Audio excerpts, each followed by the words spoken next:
I think Des. So there's something I once said to Des. I think it was in our first year. Sure. In the second, so I did consider. I think in the second semester, I think after the first semester, things just didn't go that well, and then second semester, it was time to reflect and see what I could do. I remember my friend and I just got together and we started studying together, and it was just there. But one of the things that I said to Des at that time, I think we were walking past him. I'm like, oh, guys, what's happening? And then I told him that, the way that I'm working so hard this semester, if I don't pass after what I'm doing, then this is not for me because I can't give any more of myself than I am this semester. I don't know if that makes sense. Sure. I can't. Anything beyond this is I'm just going to, I don't know, break or something.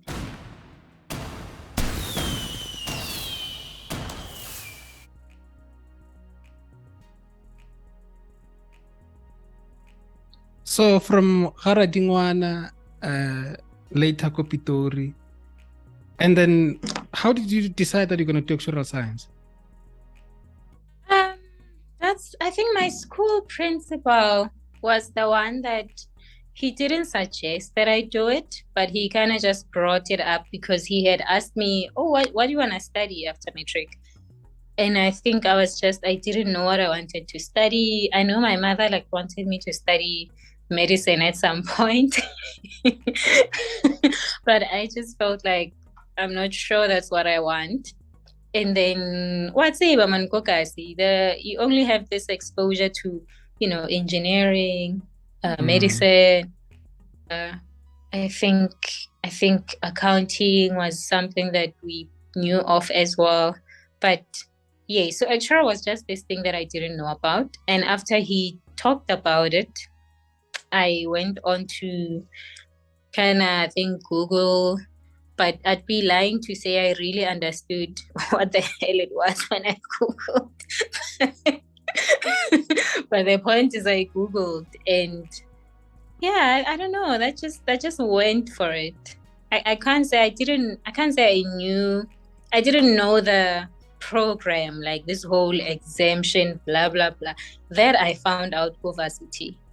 But I knew of its existence and that it's an insurance-based, very mathematical thing. But in terms of the actual of the profession and how you actually get there, I didn't know that. I think even varsity, I probably found that out in second year. Yeah, no, that happens. That happens a lot. I think with a lot of us Black students, we don't have much information about careers and stuff. It's quite sad. Can I just close this door? I'm not sure. Okay, sure.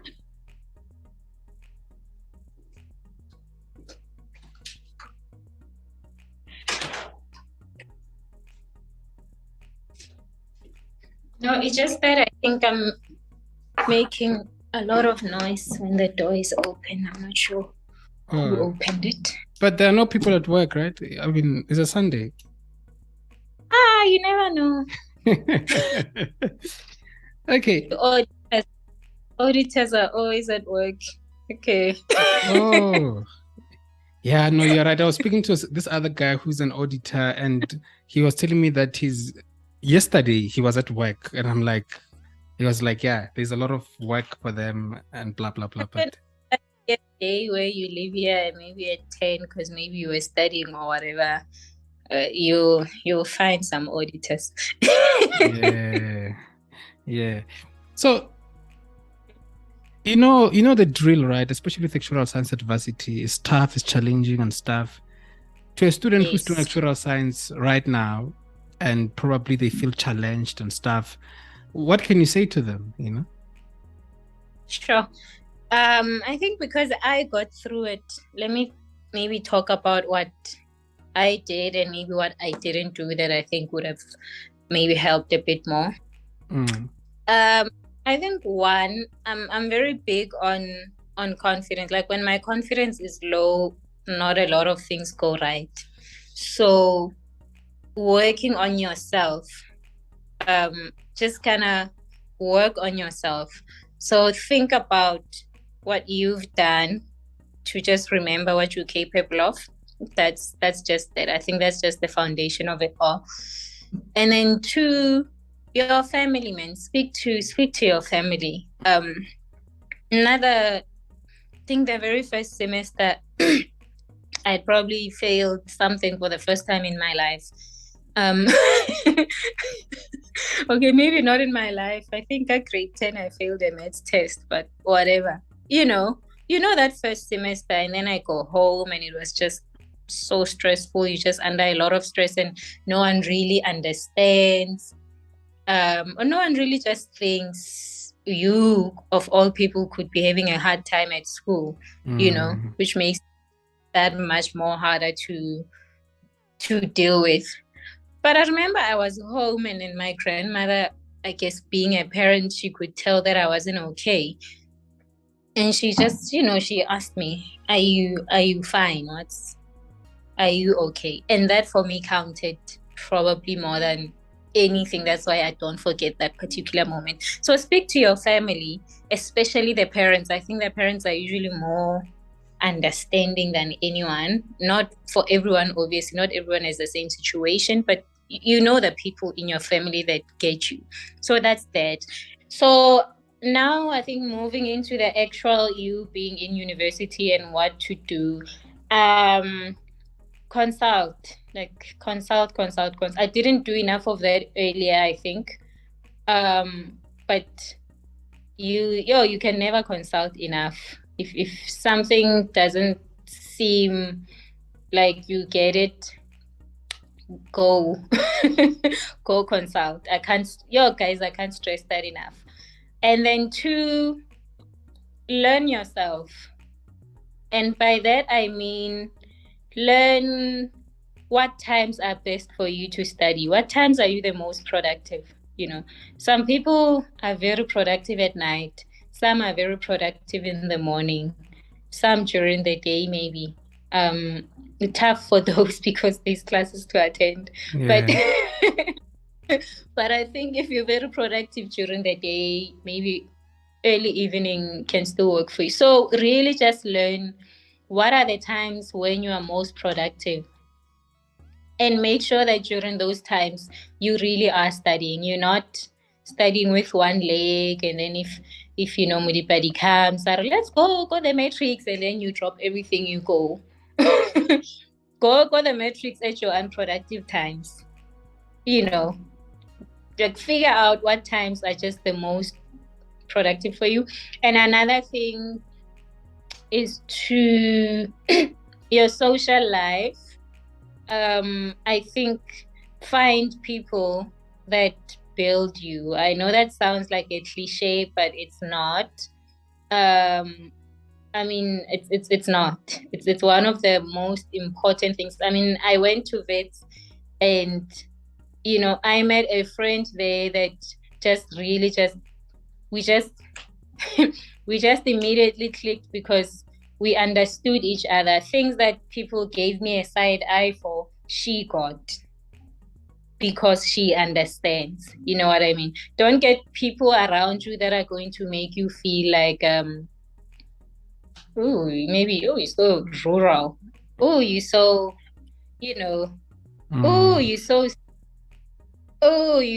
don't, hang around people that understand you. I'm not saying don't be open to change, but don't be around people that make you feel like there's something wrong with you when you're not doing anything wrong. And there's a lot of that in varsity.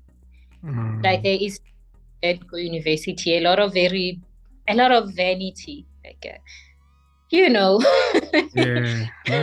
it's too much vanity, in a sense that if you don't hang around people that get you, your problems are going to be many. And then as an actuarial student, really just prioritize the exemptions. Make sure that you try to get the exemptions out the way, because that's what's going to make you an actuary at the end of the day. Try to get those exemptions, as much of them as you can. Try to see if you can get some I don't know, someone maybe to share, someone that has written the board exams to share those with you. And again, if the university, if you can maybe get an actuary to sign off for you, which I think unfortunately as a student, maybe an actuarial lecturer is the only person that can do this for you. Sign up for ASA and try to write the exemptions that you missed when you're still in varsity, especially if maybe you repeat a year. If you repeat a year, chances are you're doing maybe 2 subjects. You have a lot of time. Register, if unfortunately there's a lot of financial requirements that go in as well, because these exams cost you 7,000, they're not exactly 500. So that's I guess that's a separate factor. But if you can get the funding for it, maybe use your bursary money, or if you're lucky enough to have a family that can afford that, just something, or if maybe you can take a tutoring extra job somewhere, try to register for some of the, so for example, you missed financial maths, but you passed it as a university subject. Then next year, maybe you're repeating stats or something. Sign up, go ASA, register with ASA to retake financial maths, so that you actually get the credit, the ASA credit for it. I think that's one of the most important things you can do. Another one, what can I say, Mar? That I think what, again, for me was, I was very content with what I needed to do. Things were just so hard, but for example, I never missed class. Like I was just one of those people that 8 a.m. class, I'm there. Because I just figured that I need this like so much. I just need this so much. So I'm going to attend this 8 a.m. lecture. I remember there was a lecture that not a lot of people attended because the subject was just so simple. And I attended it because I felt so bad. Wow. I attended it because I just felt so bad for the lecturer, for how, guys. Wow. It's like simple, but this person comes here because, they had, they're at work and they just really just trying to, but because I just had a culture of attending lectures, I attended it. And I remember I also didn't do accounting in high school. So accounting lectures were also not very much attended by people that did accounting in high school. So I had to attend those. So I think attending lectures, and also in between the lectures, one of the biggest things that I did in second year that was working out well for me was in second year, during the lecture breaks, those small 15-minute breaks, I did all the tutorials that I felt were simple, so that I don't spend 2 hours of my time later trying to do tutorials that I just felt like were so simple. So during those 15 minutes, I would, do tutorials, were finished. Yeah. Yes. So something like that, but also just don't lose hope. Reach out to someone. I think maybe the final thing that I can say is, reach out to someone, especially someone that you maybe see yourself in and they've accomplished something that you feel like you want to accomplish. Talk to them. They understand what you've been through, especially someone that you see yourself in, because if it's someone that maybe just doesn't get your particular situation, they're just going to tell you to study hard. And we know it takes way more than that. So one of my subscribers on WhatsApp, she said I must ask you this. Her name is Notolo, and she says, I'm doing actuarial science at UP, and it's very hard for me. I even feel like changing. Can you ask her, has she ever felt like she wanna change from actuarial science, and what kept her going? Yeah, that's the question. I think there's something I once said to Deska. I think it was in our first year. Sure. In the second, so I did consider, I think, in the second semester, I think after the first semester, things just didn't go that well. And then second semester, it was time to reflect and see what I could do. I remember my friend and I just got together and we started studying together, and it was just that. But one of the things that I said to Des at that time, I think we were walking past him. I'm like, oh guys, what's happening? And then I told him that, the way that I'm working so hard this semester, if I don't pass after what I'm doing, then this is not for me, because I can't give any more of myself than I am this semester. I don't know if that makes sense. Sure. I can't. Anything beyond this is, I'm just going to, I don't know, break or something. So I think be honest with yourself about whether or not you actually putting in the work. Do you have a schedule? Do you actually put in the hours every day that you want to put in? I think you need to be very vigilant about actually counting the hours. Literally knowing that I study maybe 3 hours every day, something like that. Do you actually do that every day? Do you do that? And have you spoken to mentors and applied what they've asked you to apply, and it's still not working? And another thing, it's as simple as, does this really feel like what you want to do? Because there are other, careers, great careers that you can choose. Does this really feel like what you want to do? But what you don't want to do is to just give up because it feels hard. Nothing comes easy, Mopelong. I think that's just, nothing comes easy. So if you give up on something because it feels a little hard, you're going to do the next thing and you're going to have hardships in that too, and you're going to give up. So I think before changing, which then wouldn't be giving up if you've thought about it. Before changing, figure out whether you've done your part and whether you've thought about what you want and whether it aligns to this or not. I think it's like that. But I think maybe I can speak to Nakolo. Maybe I can also just speak to her after this sometime. You can maybe connect us and I can get a better understanding of her situation. Oh yeah, no, that we'll do that. Then the last question from Ronewa on WhatsApp says, I'm doing actuarial science as well. I'm failing. Can you ask your guest if she has ever failed and how did she bounce back from failing? Yes, I mean, I don't know what to use as an example. So whether I can use a varsity or an ASA example, maybe I can use both. So for varsity, I think the first semester I probably failed all the subjects. I don't remember. Maybe I passed accounting and but the core actuarial subjects, I think I failed those. And financial maths, the second semester, I just completely performed so much better. So what happened there was, yes. So when I came back, I realized that I didn't have a proper schedule. Like I would just study when it was convenient to do so. And I think I'm someone that was always studying, but because I wasn't studying in an environment that worked for me, in a very disciplined environment, you don't notice all the hours that you lose when you don't have a routine. So I created a routine where after, I don't remember when Lisibe and I went to the library, but it involves just going to study in the library.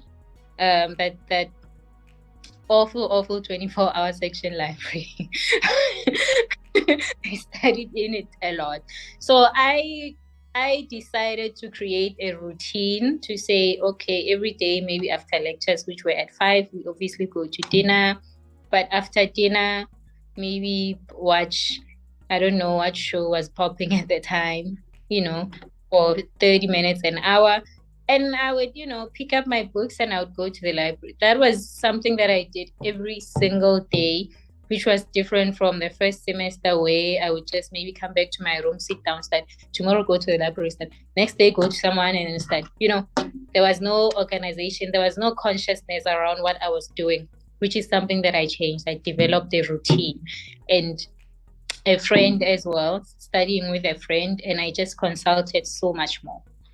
I remember there was this time I had a bit of a scuffle with the late Prof. Frisian, because I wasn't happy with, I think, how he had marked my script. And I was like, I went to, and we had a debate and it was big. And then I was just sure, this man hates me now. But from there, he just really liked me so much after that. And that's when I noticed, oh no, lecturers actually like it when you challenge them. So that's something that I should just do more of. And I did that, and that really just worked incredibly for me. And from an ASA exam perspective, when I really started taking the Actuarial Risk Management exam, which is quite a big exam, and I hadn't done it in varsity, but after failing it, and so the time that I actually took it and passed it, I did a similar thing where I realized, no, I didn't have a schedule. So I drew up, like I literally went into Excel and I drew up a schedule for every single day for the next 3 months. What am I going to be doing? And I was very realistic about weekends where I knew, there's a wedding here that I'm going to, or maybe I want to go out here, so let's cancel those hours out. Yeah.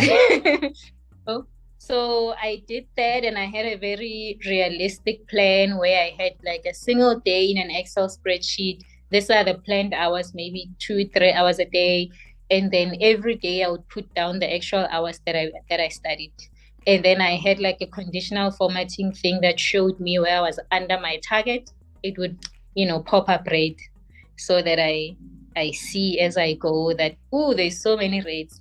There's so many greens, which means I'm doing great. So be conscious about how you apply your solutions and have a routine. I think routines are just an amazing thing. And sometimes people think of actuarial science students as those students who are always studying 24/7 and stuff. Did you have a life at university? Like, did you do some, social fun stuff? That's the one thing that I probably would change about my varsity life. I didn't get involved into a lot of social. Okay, maybe I wouldn't change it, because then I don't know how I would have gotten through my degree.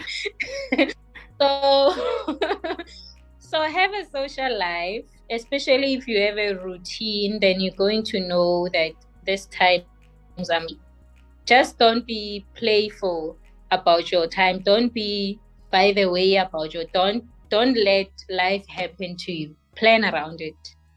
I think when you plan around it, instead of just accepting everything that comes, it's just not going to happen for you. You're not going to pass. But if you make time and make your own realistic timelines and actually stick to your routines, you can have a social life, I think. I think just be realistic about what you're studying and what it requires. Look, this has been a great conversation, and I would like to thank you for your time. And I know that the actuarial science students will really gain a lot, from this, and hopefully also they'll be inspired. I mean, because sometimes I meet a lot of them who'd ask me, I remember this one asked me, like, do you know a black actuarial professional, So you can see from there that actually they don't see a lot of people who have done this. They can reach out to them as well and stuff. So I think this will go a long way for them.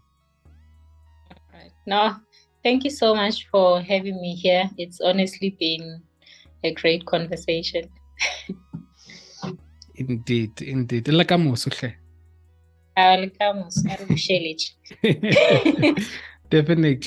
No, I'm gonna call you again. There's always a lot to talk about, so if another topic comes to mind within your profession, I'll definitely invite you back. Okay. All right. Thank you. Have a Sunday. Okay. Same to you. Thank you so much.